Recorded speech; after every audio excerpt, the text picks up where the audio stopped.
Hello students, welcome in इवैल्यूएशनरी पढ़ाई with Aarti. Last video में हम अब तक कवर कर चुके हैं meaning of utility, marginal utility and total utility and relation between both, है ना। तो आज हम करेंगे अपना नया टॉपिक कंज्यूमर इक्विलिब्रियम, राइट। तो what is the meaning of equilibrium? तो students, as you know, equilibrium is a position of no change, है ना। कि इक्विलिब्रियम वो पोजीशन होती है जहाँ पे कोई भी कुछ भी चेंज नहीं जाता, वो अपने मैक्सिमम सेटिस्फेक्शन लेवल पे होता है, राइट। तो इसी तरीके से कंज्यूमर इक्विलिब्रियम क्या है? कंज्यूमर इक्विलिब्रियम कंज्यूमर की वो पोजीशन होती है जहाँ पे कंज्यूमर अपनी मैक्सिमम सेटिस्फेक्शन की पोजीशन पे होता है और अपने वो उस टाइम वो अपने लेवल ऑफ कंजप्शन में चेंज नहीं करना चाहता, राइट। तो कंज्यूमर इक्विलिब्रियम क्या है? Consumer is said to be in equilibrium when he doesn't intend to change his level of consumption, that is when he derives maximum satisfaction, right। कि consumer जो है जब उसको मैक्सिमम सेटिस्फेक्शन मिल रहा होता है तब वो अपने लेवल ऑफ कंजप्शन में चेंज नहीं करना चाहता, वो पोजीशन उसकी कंज्यूमर की इक्विलिब्रियम पोजीशन होती है, right. In other words, we can say consumer will be in equilibrium position when he gets maximum satisfaction from purchase of goods with his given money income and he doesn't want to make any change in his existing purchase, right। कि consumer जो है अपनी consumer equilibrium position पे कब होता है? when he gets maximum satisfaction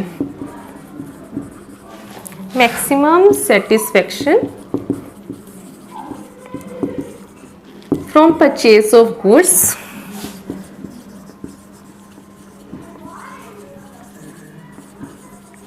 with his given money income, right।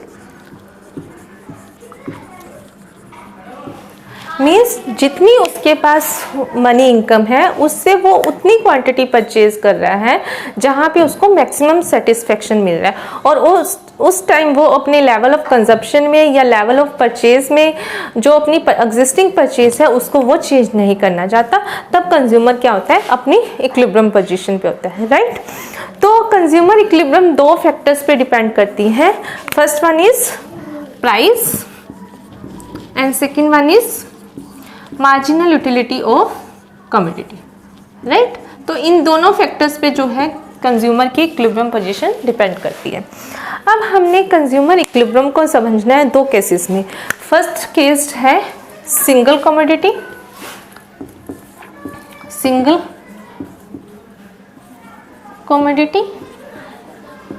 And second one is to commodities, ठीक है। इसका क्या मतलब है कि हमने ये समझना है इसमें कि कंज्यूमर जो है अपनी इक्विलिब्रियम पोजीशन पे कब होगा? जब वो अपनी मनी इनकम के साथ सिर्फ सिंगल कमोडिटी, सिर्फ एक ही गुड का परचेज कर रहा है, ठीक है। जो उसके पास मनी इनकम है सिर्फ वो सारी की सारी एक गुड खरीदने पे स्पेंड कर रहा है, तब कंज्यूमर अपनी इक्विलिब्रियम पोजीशन पे कब होगा? और जब कंज्यूमर अपनी गिवन इनकम को दो गुड्स के ऊपर स्पेंड करता है तब वो इक्विलिब्रियम पोजीशन पर कैसे आएगा? तो इन दोनों पॉइंट्स में हमने कंज्यूमर इक्विलिब्रियम को समझना है, ठीक है। तो फर्स्ट केस हम उठा लेते हैं सिंगल कमोडिटी, राइट। तो सिंगल कमोडिटी के केस में क्या है, क्या कंडीशन है इक्विलिब्रियम पोजीशन की? कंडीशन ऑफ कंज्यूमर इक्विलिब्रियम,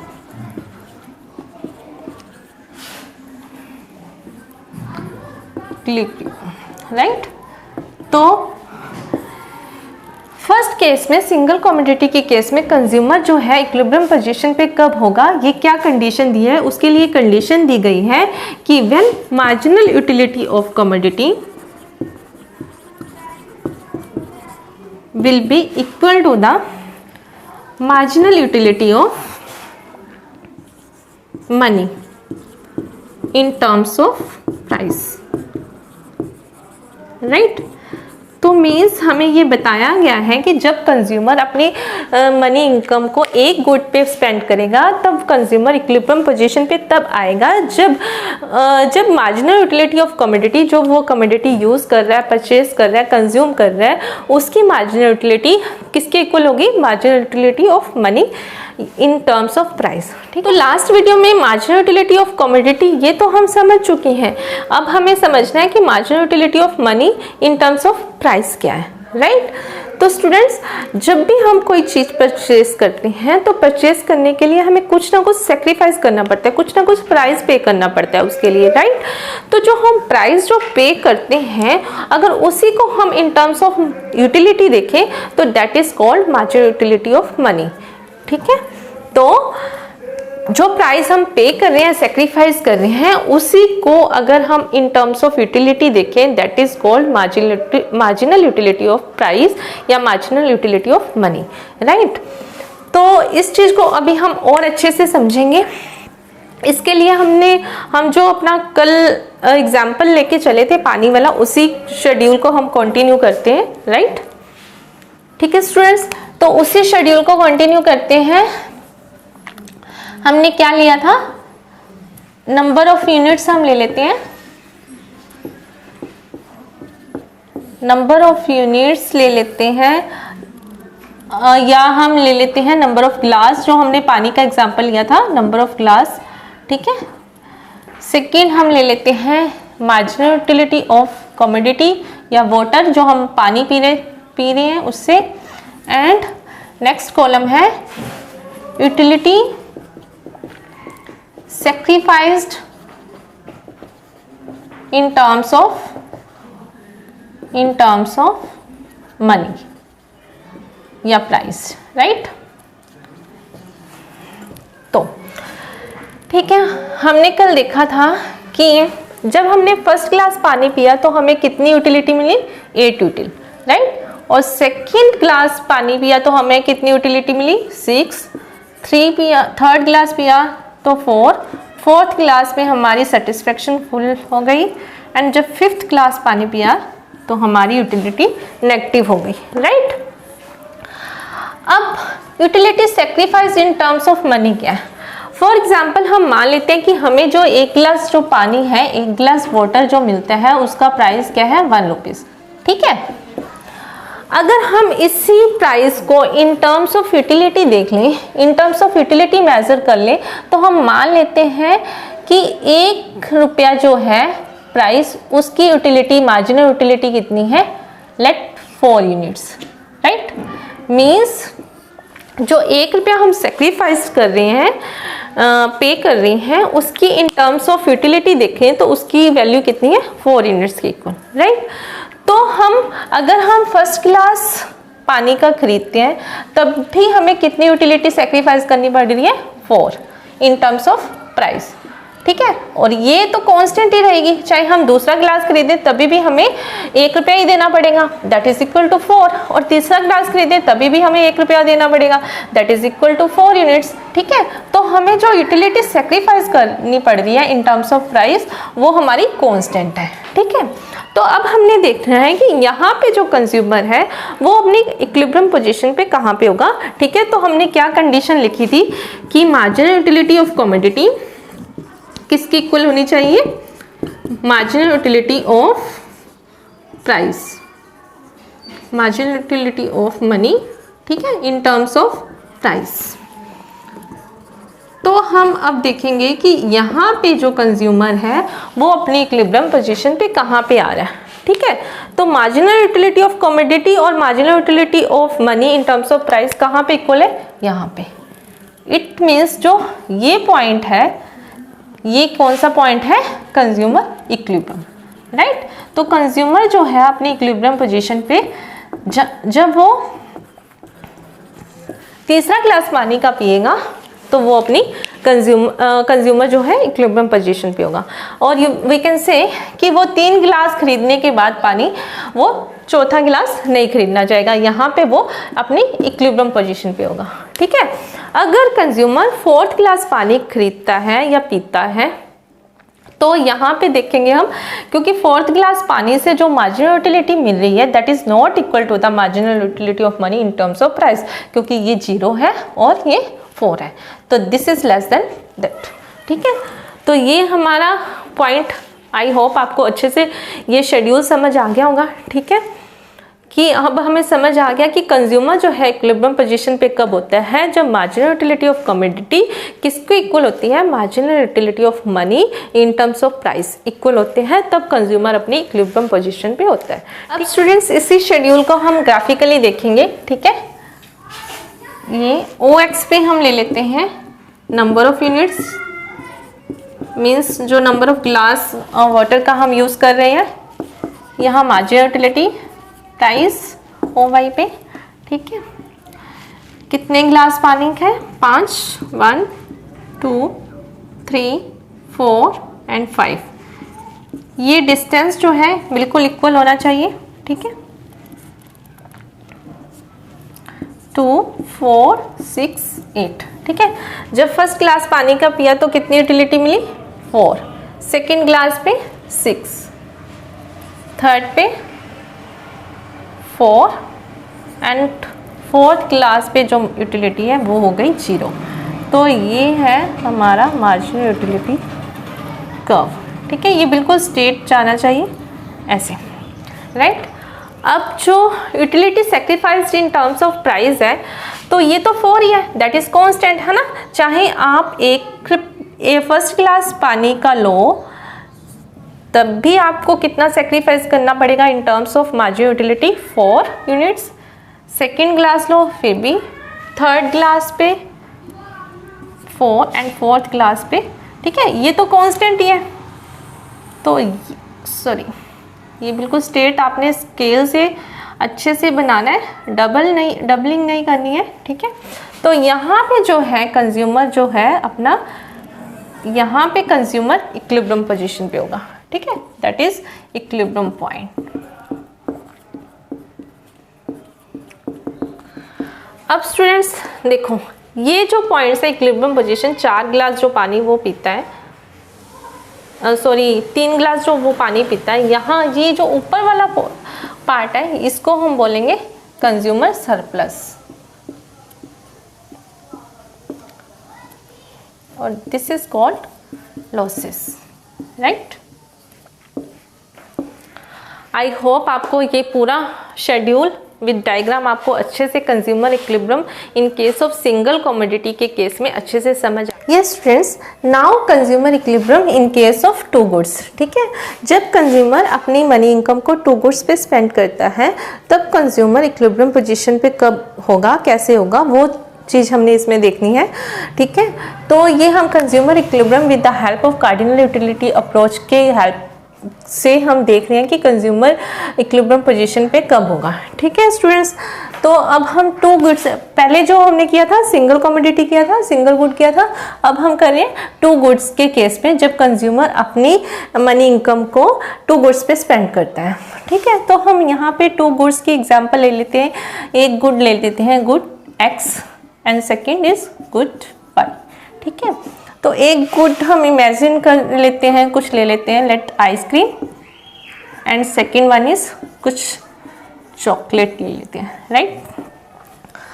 तब अब हमने देखना है कंज्यूमर जब अपनी मनी इनकम को इन 2 गुड्स पे स्पेंड करते हैं तब वो सेटिस्फेक्शन या इक्विलिब्रियम पोजीशन पे कब होगा, राइट। तो जो हमने फर्स्ट किया था सिंगल कमोडिटी के केस में, वहाँ पे क्या थी कंडीशन थी कि marginal utility of good should be equal to marginal utility of money. ठीक है, या price paid for that, right. तो मीन्स अब कंडीशन वही वाली इसमें एप्लीकेबल होनी है, बस अब यहाँ 2 गुड्स हैं तो हमने देखना है कि फर्स्ट केस में अगर फर्स्ट गुड के केस में ये वाली कंडीशन है, देन सेकंड गुड्स के केस में कौन सी कंडीशन होगी, राइट। तो अल्टीमेटली यहाँ पे जो कंडीशन है, कंडीशन फॉर कंज्यूमर इक्विलिब्रियम,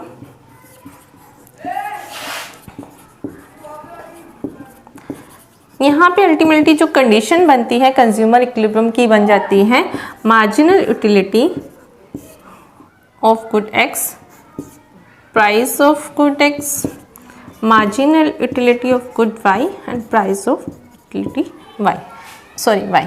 ठीक है, तो ये कंडीशन बनती है, जहाँ पे ये कंडीशन सेटिस्फाई करेगी वहीं पे कंज्यूमर जो है अपनी इक्विलिब्रियम पोजीशन पे होगा, राइट। अब इस चीज़ को हमने समझना है। और सेकंड कंडीशन है इसकी कि law of diminishing marginal utility must exist, right, कि जो law of diminishing marginal utility है वो एग्जिस्ट करनी चाहिए, और वो तो होती है, हर केस में होती है ना। अब हमने ये कंडीशन है, इसको समझना है ये कंडीशन क्या कह रही है, ठीक है। तो marginal utility of good x तो हमें पता है, और ये फ्रैक्शन में लिखा है मैंने marginal utility of good x upon price of x. इसका मतलब है कि जो हमने मार्जिनल यूटिलिटी लेनी है, ठीक है, वो इन टर्म्स ऑफ 1 रुपी लेनी है, ठीक है। Marginal utility in terms of 1 रुपी के टर्म्स में देखना है कि कितनी मार्जिनल यूटिलिटी गुड एक्स की है, and same marginal utility of good Y in terms of ₹1 देखना है कि कितनी है, ठीक है। जहाँ पे ये दोनों इक्वल होंगे वहाँ पे कंज्यूमर अपनी इक्विलिब्रियम पोजीशन पे होगा, राइट। तो इस कंडीशन को आप समझने के लिए मैं एक टेबल बनाती हूँ, आप उससे अच्छे से क्लियर होगा, ठीक है। टेबल से आपको अच्छे से क्लियर हो जाएगा। हम ले लेते हैं एक गुड लेते हैं आइसक्रीम, एंड सेकेंड ले लेते हैं चॉकलेट, ठीक है। अब जब 1 यूनिट आइसक्रीम की खाई तो मार्जिनल यूटिलिटी कितनी मिली? 12, सेकेंड से 10, थर्ड से 8, फोर्थ से 6 एंड 5th आइसक्रीम खाई तो हमें कितनी मिली? 4, ठीक है। Law of diminishing marginal utility तो एग्जिस्ट करेगी ना। इसी तरीके से आप कोई भी चीज़ खाओ, चाहे चॉकलेट खाओ, तो फर्स्ट खाई तो 10, 8, 6, 4, 2, ठीक है। अब हमने ये दो जो कंज्यूमर है, हम मान लेते हैं कंज्यूमर के पास 10 रुपीज़ है, ठीक है, उसकी जो मनी इनकम है 10 रुपीज़ है, और प्राइस जो है हम प्राइस इसको गुड एक्स मान लेते हैं, ठीक है। इसका प्राइस ले लेते हैं ₹2 एंड इसका प्राइस ले लेते हैं, चॉकलेट का भी प्राइस 2 ले लेते हैं, राइट। अब जो इसने कंडीशन कही है marginal utility of good x upon price of x, ठीक है, इन टर्म्स ऑफ 1 रुपी हमने देखनी है, ये हम फाइंड आउट करेंगे। तो प्राइस कितना है आइसक्रीम का? 2, ठीक है। तो 12/2 6, 5, 4, 3 एंड 2, ठीक है।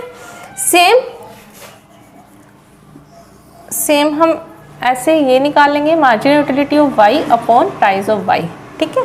इसका भी प्राइस 2 है, देन 5, 4, 3, 2, 1, राइट। अब इस शेड्यूल के अकॉर्डिंग हमने देखना है कि कंज्यूमर है जो वो अपनी इक्विलिब्रियम पोजीशन पे कहाँ आता है, कहाँ पे ये जो कंडीशन है ये फुलफिल कर रही है, ठीक है। तो marginal utility of price x, ये 6 कहीं पे है? नहीं, 5, तो 5 और यहाँ पे भी 5 मीन्स ये सेकेंड है ना। ये दोनों यहाँ पे और ये यहाँ पे, ठीक है, यहाँ पे सेम है, तो इट मीन्स जब आइसक्रीम की 2 यूनिट्स लेते हैं कंज्यूमर, ठीक है, और चॉकलेट की 1 यूनिट परचेज करता है, ठीक है, यहाँ पे तब कंडीशन सेटिस्फाई कर रही है, तब कंज्यूमर जो होगा वो अपनी इक्विलिब्रियम पोजीशन पे होगा, ठीक है। इट मीन्स अगर वो आइसक्रीम की कितनी लेता है? आइसक्रीम लेता है 2 यूनिट्स और चॉकलेट लेता है 1 यूनिट, तब जो कंज्यूमर है अपनी इक्विलिब्रियम पोजीशन पे होगा, राइट, क्योंकि यहाँ पे ये जो कंडीशन है ये फुलफिल कर रही है, राइट। ठीक है स्टूडेंट्स, आई होप आपको क्लियर हो गया होगा, ठीक है। अब हम देखते हैं कि कई बार कंडीशन क्या होती है कि marginal utility of good X greater than marginal utility of good Y, अगर गुड एक्स की मार्जिनल यूटिलिटी ज़्यादा है गुड वाई से, इसका मतलब ये जो मैंने लिखा है ग्रेटर साइड, इसका मतलब क्या बनता है कि utility derived from the consumption of good X is more than the utility derived from the consumption of good Y, right. ठीक है, तो जहाँ पे ये कंजम्पशन प्रिवेल करती है, इसका मतलब बनता है कि कंज्यूमर को जब वो गुड एक्स का कंजप्शन कर रहा है तो उससे मिलने वाली मार्जिनल यूटिलिटी इंक्रीज है, ज़्यादा है। Marginal utility of good X ज़्यादा होगी marginal utility of good Y से, तो वहाँ पे कंज्यूमर इक्विलिब्रियम पोजीशन पे आने के लिए क्या करेगा, consumer will increase the consumption of good x. ठीक है, गुड एक्स की जो कंजप्शन है उसको क्या करेगा, इंक्रीज कर देगा, राइट। क्योंकि जब कंजप्शन इंक्रीज होती है तो उससे मिलने वाली सेटिस्फेक्शन कम होती जाती है। ठीक है, यहाँ पे उसको सेटिस्फेक्शन ज़्यादा मिल रही थी ना, तो क्या करेगा, उसकी कंजप्शन को क्या करेगा, इंक्रीज कर देगा। कंजप्शन इंक्रीज हो जाएगी तो मिलने वाली सेटिस्फेक्शन है जो सेटिस्फेक्शन अपने आप कम हो जाएगी। ठीक है, तो सेटिस्फेक्शन कम होके वो इक्विलिब्रियम पॉइंट पे आ जाएगा, राइट। अगर इसके उल्टा होता है, marginal utility of good X is less than marginal utility of good Y, तब क्या करेगा। ठीक, अगर कंज्यूमर को marginal utility of good X से मार्जिनल यूटिलिटी कम मिल रही है, किससे, marginal utility of good Y, है ना, तो उसके मुकाबले कम मिल रही है, तो क्या करेगा, वो गुड एक्स की कंजप्शन को डिक्रीज कर देगा, है ना। क्योंकि अगर वो कंजप्शन को डिक्रीज करेगा, कंजप्शन डिक्रीज करने से क्या होता है, यूटिलिटी इंक्रीज हो जाती है ना। तो अगर उसको यूटिलिटी गुड एक्स से यूटिलिटी कम मिली है तो उसकी कंजप्शन को और डिक्रीज कर देगा। डिक्रीज करने से उसकी जो यूटिलिटी है उसको ज़्यादा मिलेगी और ज़्यादा आने से वो अपने इक्विलिब्रियम पॉइंट पे आ जाएगा, राइट। या फिर कंजप्शन ऑफ गुड वाई जो है, गुड वाई की कंजप्शन को इंक्रीज कर देगा, है ना। क्योंकि जब गुड वाई की कंजप्शन को इंक्रीज कर देगा तो उससे मिलने वाली जो सेटिस्फेक्शन है वो कम हो जाएगी और कम होके वो इक्विलिब्रियम पॉइंट पे आ जाएगा। ठीक है स्टूडेंट्स, तो आई होप आपको consumer equilibrium in case of two goods, ठीक है, इन टू गुड्स और जो हमने पीछे अभी किया था इन केस ऑफ सिंगल कमोडिटी अच्छे से समझ आ गया होगा। ठीक है स्टूडेंट्स, मिलते हैं हम अपने नेक्स्ट वीडियो में।